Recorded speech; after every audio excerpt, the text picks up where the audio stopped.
Hey, I'm Scott L. Miller. This is Sheep Guarding Llama. It is the 7th of November, 2020, Saturday, here in Dallas. And welcome to the show. Obviously, I am filming this in the car. I hope the audio is good on this.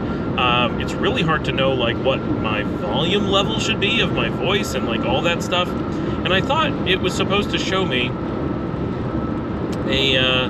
like a audio chart somewhere in this. It must only do it from the other direction. That's unfortunate, because that would be really handy for me to see that and just see how loud I'm being. And if the microphone's picking me up well. Anyway, so yeah, I am in the car driving, which I will talk about in tomorrow's episode. I'm recording these backwards. It's very strange how I do this, but I have a process. It's how I work, okay? I'm currently coming through the Waxahachie area on the south of Dallas. I'm on my way to Houston. So you'll see a bunch of these videos where I'm still dressed this way, even though I'm talking about them in the future. So today, Saturday, the big thing that happened today, obviously, for anyone who's following along, and this is quite old news by the time that this gets posted anywhere, but all of the major sources, starting with the Associated Press and finally getting to Fox News and everyone else in between, have declared Joe Biden to be president-elect based on the current electoral counts. It has been a nail-biting week, which I'm sure I will talk about in the episodes I'm about to make. But finally, this morning, we are able to say the country agrees that the election has gone to Biden, and we can get down to actually actioning life again, because wow. But in the future, when we come back and watch this episode and of SGL video, and it's going to be hard to remember what kind of stress this week was like for everybody, because it was crazy, right? We were everybody on every side of every fence, just stuck, constantly waiting for the other shoe to drop, or for news to come through, or whatever. We were all pretty confident that we weren't going to have a landslide on Tuesday and know exactly what was going on. But we did, as we normally do, have fair confidence that by Wednesday, we would have known something. So we kind of know. You go to bed on Tuesday with like a who's ahead. And if you're really, like me and really want to know, you tend to stay up. And maybe you know in the middle of the night. But generally, by the next morning. Unless it's like, Reagan in the 80s, then you knew right away. Took no time at all. But this whole week was just nonstop watching the news, every different outlet to make sure they were all agreeing, first of all, and watching to see who was going to make what calls and predictions. And there are still predictions, even not just now on Saturday, but even I'm recording this tomorrow on Sunday. Time travel, it's a hard thing. Even on Sunday, they have not, on some stations, called states like Arizona that other stations called on Wednesday. So we've spent almost an entire week with some places thinking that certain states were a sure thing and other ones not agreeing with it. And then obviously there's a ton that they all agree on. But it has been a crazy election. And the final count is nowhere near over, and won't be today, and won't be on the weekend, and it certainly won't be on Monday, but we're supposed to get, in theory, a little bit more information on Monday, to just kind of get a feel for where things are, with how the election went. We know who won at this point, we think, but we don't know, like, what the next months are going to look like. Is there going to be a huge fight? Is there going to be a concession? Is there going to be legal battles? All kinds of things are being proposed. There's no reason to suspect any voter fraud, but of course that doesn't stop people from suing, although it does make it pretty hard to sue when there's nothing to sue over. But there's just a lot of unknowns yet that we're waiting to see. But today was a big sigh of relief. We're able to get back down to business and start making plans. And of course, we are really hoping some major things that we expect to take place, of course, not until January. But for example, we've been saying that there's almost no chance we're going to be able to get into Mexico until January. Why is that? Well, because the border closures happen on the 21st of every month. So currently we are under a Mexican border closure until November 21st. On November 19th, we expect them to announce that they will extend it another month until December 21st. And so on and so forth, as it's been happening since April.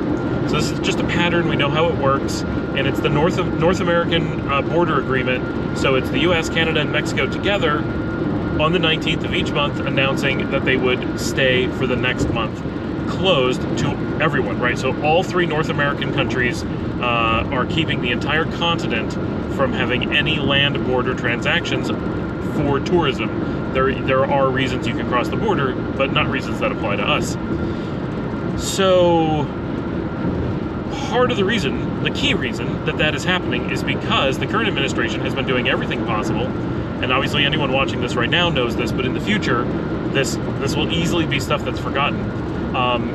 In order to maintain some semblance of control, the current administration has been doing everything possible to both undermine coronavirus treatments and planning and prevention, while actively promoting ways to spread it rapidly across the country, because a sick, infected, panicking populace is easier to control than a healthy, altogether one. So this has been going on, and the U.S. is at just insane infection rates. And as I record this on Saturday, we're on 3 days of crazy high records of infections and deaths. And Utah I think today,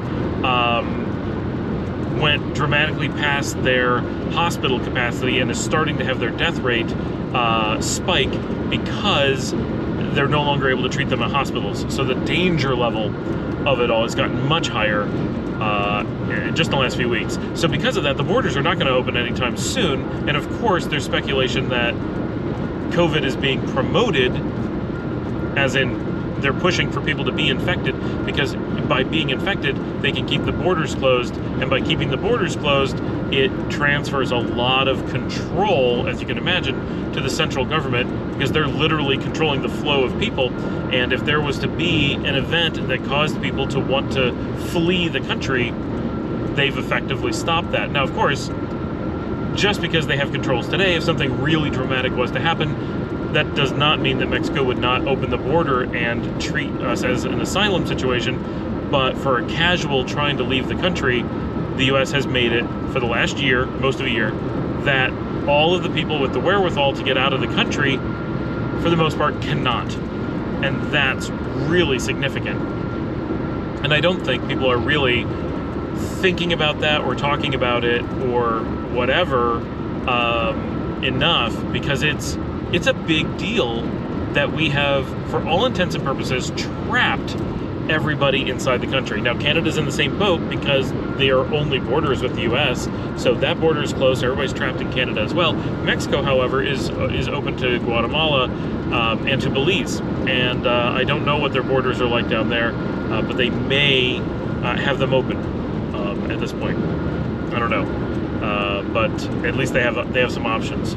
Those are countries they can easily work with and potentially let people in and out. And they simply have more borders than the rest of us. Mexico has 3, the United States has 2, and Canada has 1.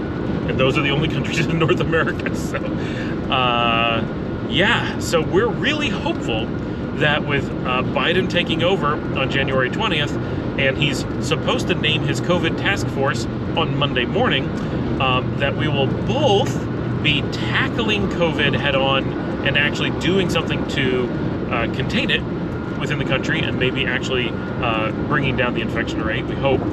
And also we hope that the unnecessary extreme lockdown of the borders will be lifted, so that Americans and Mexicans and Canadians, all the North Americans, have the ability to move as necessary between the 3 countries, which will do wonders for us. So we're really hoping that the regime change triggers a change of border policy that gives us quite a bit more freedom. We will see. And I don't expect it to happen on January 21st. Really hoping for at least by February 21st. Given that that's the scenario, we did this yesterday. We decided that we're probably going to, for lots of reasons, not rent in Galveston again like we did in 2015, our famous 4-location year, when we were on the beach there, which was wonderful in Galveston. We really liked it. But having done Galveston, we've done it, and looking for some new opportunities, but also there's some work stuff going on that makes Corpus Christi really look like a real possibility. And so we've been looking at apartments in Corpus. So basically like the ones in Galveston that we had 5 years ago, exactly 5 years ago, and being able to live on the beach, have a pool, nice warm weather. Corpus is a bit south of Galveston, so you can tell that it's warmer when you're down there, and a little bit closer to Mexico for whatever that's worth. Still easy drive to Houston, and a lighter population down there, so there's a lower COVID risk in general, and the prices are a little bit lower in general, and it just makes sense for us from a business perspective. And it's nice to just look at a new place that we haven't lived before rather than returning to one. Now, of course, Galveston would be a big deal because the cousins are all right up the street because they live in Galveston, and they'd be able to go see each other all the time. But we will see them a lot at Thanksgiving. We just saw them at Halloween, so we're a few weeks we're going to see them again, and then we're going to see them at Christmas. So they're seeing the cousins a lot, boom, boom, boom. And we're looking directly after Christmas when the cousins are going back to school, and we're trying to figure out our travel plans and need to work and all that. So being right with the family doesn't actually do that much because we can almost never see them. But the work that I need to do in Corpus is a big deal, and it's just going to line up really well, we think. So that is our current plan. We're going to try to rent for 1 month in Corpus, which gets us through January, and then see what the status is with the border. If the border opens in late January, then like February 1st, we'll be on our way from Corpus and be that much closer. And if it doesn't, we're going to see if we can extend in Corpus and get another month in, and just enjoy a little bit of time in Corpus while we can. It's supposed to be a beautiful area, really nice beaches, and a small city and all that kind of stuff. So I'm excited. I've never actually been there. It'll be a nice little opportunity to see something of the United States that I've not been to before while still being incredibly practical. Other things today, we did catch up on some travel vlogs that we like to do on the weekends. It wasn't a lot of that because there just isn't a lot being made. And the ones that are out there are getting more and more boring, unfortunately. So we didn't have a lot of that, but we did catch up because we've taken a few weeks off from watching. And other than that, it was kind of a quiet Saturday. Still a bit of watching the news. We did some packing because I'm going to do the drive I'm videoing right now down to the storage unit tomorrow. I hope. We thought about doing it today, but if I don't make it out by like 1 o'clock, it doesn't work. Like there's just too much driving to do. So I've got to get out early. And we were still packing, like 5, 6 o'clock. And at that point, there's a really good chance I wouldn't even make it and they'd lock up the storage unit. So just shooting for tomorrow is going to make sense. So if I get up and pack tomorrow, should be good for getting down there. And that's it. So that is Saturday, November 7th here in Dallas, Texas. I will see everybody tomorrow.